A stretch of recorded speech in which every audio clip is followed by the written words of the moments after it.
നിങ്ങളുടെ ആവശ്യം, നിങ്ങളുടെ വിലാപം പിണറായി ഭഗവാൻ കേട്ടില്ലെങ്കിലും നിലമ്പൂരിലെ നല്ലവരായ മനുഷ്യർ കേട്ടോ? ചവത്തി കുത്താതെ അളിയാ. തീർച്ചയായും അത് കേട്ടു എന്ന് തന്നെയാണ് ഈ റിസൾട്ട് വെളിപ്പെടുത്തുന്നത്. എത്ര ജനാധിപത്യ വിരുദ്ധ സ്വഭാവമാണെങ്കിലും ജനങ്ങൾ അത് പഠിപ്പിക്കും എന്ന് തന്നെയാണ് ഞങ്ങൾക്ക് മനസ്സിലാവുന്നത്. നിനക്ക് അങ്ങനെ തന്നെ വേണം.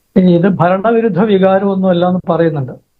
CPM-ന്റെ വാദത്തിൽ യുക്തി വരണമെങ്കിൽ നമുക്ക് വേറെ വളരെ സർക്കാസ്റ്റിക് ആയിട്ട് അങ്ങനെ ആലോചിക്കാവുന്നതാണ്. കാരണം ഭരണം ഉണ്ടെങ്കിലല്ലേ ഭരണവിരുദ്ധ വികാരം ഉണ്ടാവുള്ളൂ. ഒരു ഉത്തരവാദിത്വം ഇല്ല ഈ സർക്കാരിന്. എന്ത് ചെയ്യുന്നു എന്നറിയില്ല. ഇതുപോലൊരു നാറിയ ഭരണം. സ്ഥാനാർത്ഥി കേട്ടിട്ടില്ലേ? 36 ലക്ഷത്തിന്റെ കാറിൽ പോകുന്നതിനെ ന്യായീകരിക്കുക. അതിനെ ന്യായീകരിക്കുന്ന തമ്പുരാന്മാര് തമ്പുരാനാണ്. അയാളൊരു തൊഴിലാളി വർഗ നേതാവല്ല.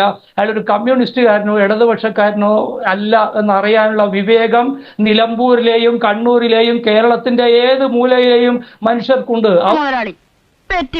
അത് മുമ്പ് കരുതിയിരുന്ന കുറെ കാര്യങ്ങളുണ്ട്. ഇപ്പൊ പഴയ കിറ്റിന്റെ ഒക്കെ കാര്യത്തിൽ അതാ പ്രശ്നം. സർക്കാരുണ്ട്, ചില കാര്യങ്ങൾ ചെയ്യുന്നുണ്ട്.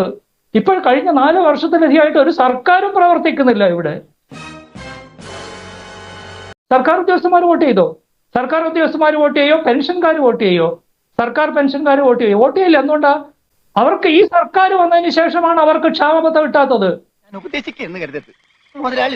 നരേന്ദ്രമോദിയുടെ സർക്കാർ ഇപ്പോഴും ക്ഷാമബത്ത കൊടുക്കുന്നുണ്ട്. അതാണല്ലോ. ജീവനക്കാരുടെയും മറ്റും ക്ഷാമബത്തകളൊക്കെ കൃത്യമായി വിതരണം ചെയ്യുന്നുണ്ട്. ഇവിടെ കൊടുക്കുന്നില്ല. കൊടുക്കാതിരിക്കാൻ എന്നിട്ട് ഈ പറയുന്ന ഇവരുടെ അണികളെ, ഇവരുടെ സർവീസ് സംഘടനകളെ മുഴുവൻ ഉപയോഗിച്ചിട്ട് ഈ സർക്കാരിന്റെ തൊഴിലാളി വിരുദ്ധത ശരിയാണെന്ന് വാദിപ്പിക്കുക ചെയ്യുന്നത്. ആദർശവും പുരോഗമന ചിന്താഗതിയൊക്കെ പ്രസംഗത്തിൽ മാത്രം പോരാ. ബംഗാളിലൊക്കെ ഉണ്ടായതാ. കമ്മ്യൂണിസ്റ്റ് പറഞ്ഞ് നടന്നിക്കുമ്പോ അടി കിട്ടുന്ന ഒരു സാഹചര്യം. അങ്ങനെയാണല്ലോ ബംഗാളിലൊക്കെ ഉണ്ടായത്. എവിടെ കളിയില്ലാതായോ? അടി കിട്ടുന്ന സാഹചര്യം വരും. കാരണം തൊഴിലാളി വർഗത്തിനെതിരാണ് എല്ലാ നിലപാടും. തൊഴിലാളി സംഘടനകളെ കൊണ്ട് പറയിപ്പിക്കുന്നു. അങ്ങനെയാണ്. ഈ സർക്കാർ വിരുദ്ധ വികാരമല്ല, വെറുപ്പാണ്. ഇനി ആരും സൂത്രം കാണിച്ചാ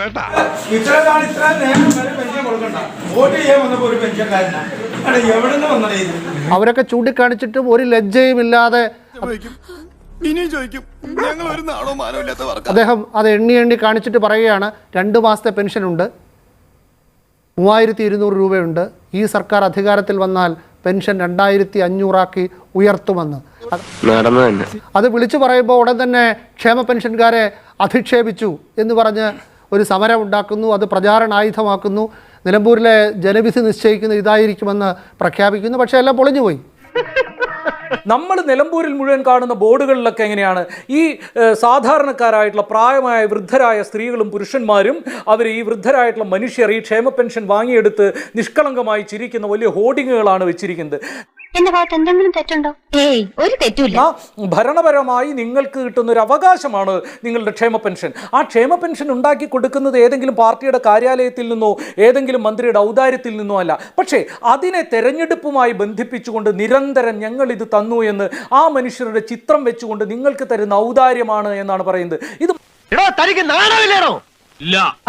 ഞാൻ നേരത്തെ പറഞ്ഞില്ല, ആദിവാസി ഭൂസമരം. ആ സമരം ചെയ്യുന്ന നിലമ്പൂരിലെ ആദിവാസികളുടെ മുമ്പിലൂടെ അവരുടെ പ്രശ്നം എന്താണെന്ന് ചർച്ച ചെയ്യാൻ പോലും തയ്യാറാകാതെ ദശലക്ഷത്തിൽ കുറഞ്ഞൊരു കാറ് വാങ്ങാൻ ഓർമ്മയില്ലാത്ത പ്രതിബദ്ധതയുടെ പാണ്ഡിത്യ പൂമരമായി ഇവിടെ ആഘോഷിക്കുന്ന സ്ഥാനാർത്ഥി പാഞ്ഞു പോകുന്നത്.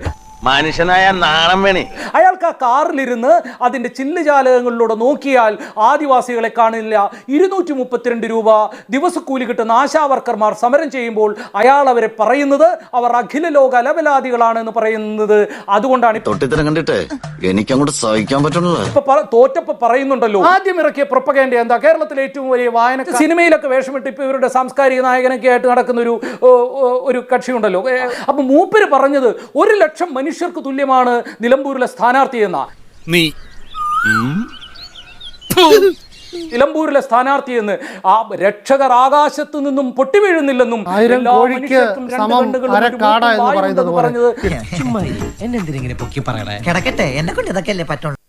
ശ്രീമതി മിനി, മൂന്നാമതും പിണറായി എന്ന് ആവർത്തിച്ച് CPM പറയുമ്പോൾ ശ്രീ സതീശൻ പറഞ്ഞതുപോലെ ജനങ്ങൾക്ക് പേടിയാണ്. എന്താണ്? സത്യത്തിൽ ജനങ്ങൾക്ക് ഭയമാണ്. ഇനി ഒന്നുകൂടെ താങ്ങാനുള്ള ശേഷി കേരള ജനതയ്ക്കില്ല. ഇവിടെ ലഹരി വിമുക്ത അല്ലെങ്കിൽ ലഹരി വിരുദ്ധ ക്യാമ്പ് നടത്തുന്നത് ആരാണ് നടത്തുന്നത്? ഒരു ഗവൺമെൻറ് നടത്തുകയാണ്. കഴിഞ്ഞ നമുക്കറിയാം 9 വർഷം മുമ്പുണ്ടായിരുന്ന സമയത്തുള്ള ബാറുകളുടെയോ അല്ലെങ്കിൽ മദ്യശാലകളുടെയോ എണ്ണമല്ല, എത്രയോ മടങ്ങ് വർദ്ധിപ്പിച്ചു. ഇവിടെ സമ്പൂർണ്ണ മദ്യനിരോധനം നടപ്പാക്കാൻ സർക്കാർ രണ്ടുകാലം നിൽക്കണത് തന്നെ ഈ കള്ള് കച്ചവടം കൊണ്ടാ. സാർ ഇങ്ങനെയൊക്കെ പറഞ്ഞാൽ അപ്പോൾ KSRTC ബസ് സ്റ്റാൻഡുകളിൽ വരെ മദ്യം കൊടുക്കാൻ, കാരണം ഒരാളും മദ്യം കിട്ടാതെ ഒരു നിമിഷം പോലും വിഷമിക്കരുത്.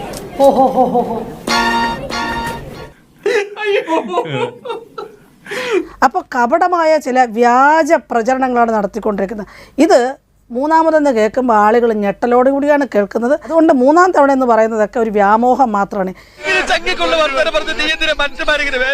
നിലമ്പൂർ അതിൻ്റെ ആദ്യത്തെ ഉദാഹരണം മാത്രമാണ്. ഇനിയും വരികയാണല്ലോ തെരഞ്ഞെടുപ്പ്. ഇങ്ങനെ സ്ത്രീകളെ വെയിലത്തും മഴയത്തും ഇരുത്തി അശ്ലീലം പറഞ്ഞും ആക്ഷേപിച്ചും നിങ്ങൾക്ക് രക്ഷപ്പെടാനാകില്ല. എല്ലാരും നല്ല തന്നെ പറയുന്നത്. ഉന്നയിക്കുകയും ചെയ്തിരുന്ന സമയത്ത് ഈ ടെലിവിഷൻ ചാനലിൽ ഇതുപോലെ നമ്മൾ ഒന്നിച്ചിരിക്കുമ്പോൾ ഞാനാണെന്ന് ഡിസ്കഷൻ അവസാനിപ്പിച്ചത്. ഞാൻ പറഞ്ഞത് നിലമ്പൂരിൽ ഒരു LDF സ്ഥാനാർത്ഥി ജയിക്കണമെങ്കിൽ കാക്ക മലർന്നു പറക്കണം. അതാണ് ഞാൻ പറഞ്ഞിരുന്നത്. ഒരക്ഷരം പോലും തെറ്റിയില്ല. CPM-ന് വേണ്ടി വരുന്ന ന്യായീകരണ തൊഴിലാളികളുടെ വേറൊരു ചീഞ്ഞ വേർഷനായിരുന്നു ഈ സ്വരാജ്. സ്ഥലത്ത് നിൽക്കുക അയാള്.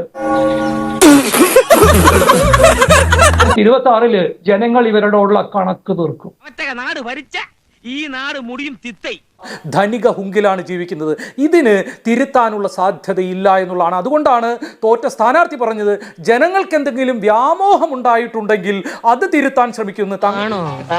തങ്ങൾ തിരുത്തുമെന്നല്ല, ജനങ്ങൾ ജനാധിപത്യ അവകാശത്തിൽ ദുരധികാരത്തിന്റെ കാലുവാരി നിലത്തടിച്ചാൽ ആ ജനങ്ങളെ തിരുത്താൻ ഞങ്ങൾ ശ്രമിക്കുമെന്ന്. ഉളുപ്പുണ്ടടാ ചക്കണക്ക്.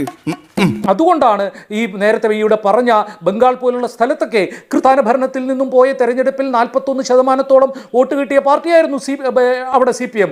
അത് ഇങ്ങോട്ട് വന്ന് ഈ കഴിഞ്ഞ തെരഞ്ഞെടുപ്പുകളിൽ എത്തുമ്പോഴേക്കും 4.25% വോട്ടുകൾ മാത്രമുള്ള നിയമസഭയിൽ ഒരംഗം പോലും ഇല്ലാത്ത പാർട്ടിയായത് വലിയ പ്രവചനം പോലെ കരുതിയാ മതി മോനെ. ഈ പോക്കാണെങ്കിൽ നീ കൊണം പിടിക്കുമെന്ന് എനിക്ക് യാതൊരു വിശ്വാസവും ഇല്ല.